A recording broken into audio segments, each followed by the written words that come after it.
on his first foreign trip, Biden headed into seek some, this is just my opinion, some rallying the European partners and some other democratic nations that he's going to be traveling to on, I think it's a 7 or 8 day trip that he is leaving on.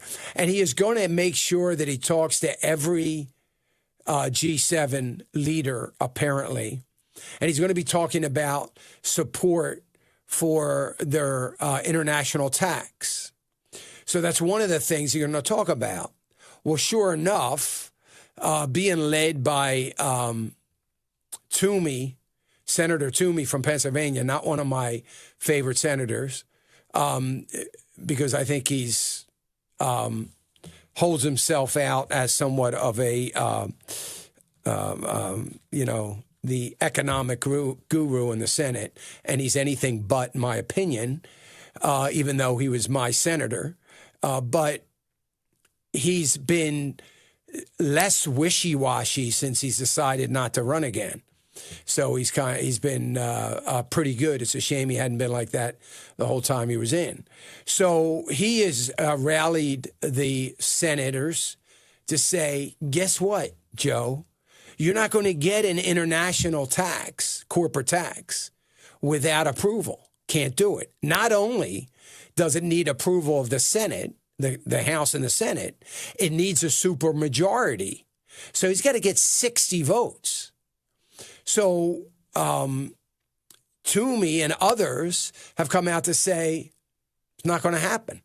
It's not going to happen. So they're not going to get 60 votes. So here, this is the day before Biden is leaving now. I think he's leaving today for this road trip through the European nations and through the G7. They need the G7 needs strong support here because they're heading to the G20. So somehow they're going to have to do this and backdoor the Senate. I don't know how they're going to do that. Maybe some of you political science majors can chime in and tell me the parliamentary rules of the Senate and how they can do that. I mean, there's probably a way that they could do it by attaching it to another bill.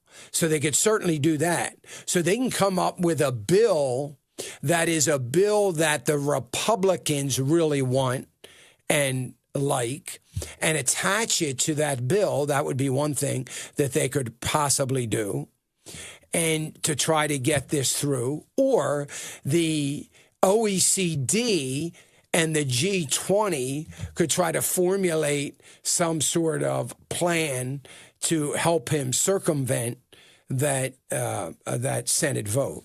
But it's very, very interesting that, we're going to have something that is not going to be good for American corporation, that is actually going to require them to break through a firewall, because we don't really have any firewalls. We have very few. We have, a tie. Basically, we have a Democratic majority in the Senate now because, it's 50-50, but Harris is the deciding vote if it's tie. So really, it's a Republican-led Senate. So we have the same in the House. So we don't have any real firewalls. The only firewall we have is a vote that may need a supermajority like this. So we'll see. So Biden has for years called for strengthening U.S. alliance, or at least they keep saying for years he's been for strengthening U.S. alliances. No, he's only been for that since it appeared as though Trump was alienating those alliances. Now, they never say how Trump was doing it. Here's what he was doing. hey, you know what? We're sick and tired of paying up our share and then some for NATO when nobody else is following the rules and putting up their share. We're not going to do it anymore. So all of you countries in Europe that you want our protection, you want our support in NATO, ante up, because it's time for you to pay up. Now, you know, everybody, all the Democrats looked at that as, oh, he's destroying our alliance with our European allies.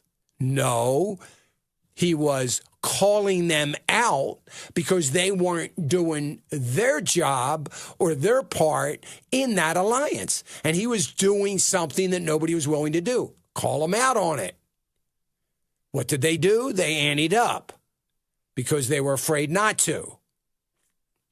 So Biden's going to go, he's framing this in a way that is saying, well, okay, Trump has alienated our European allies.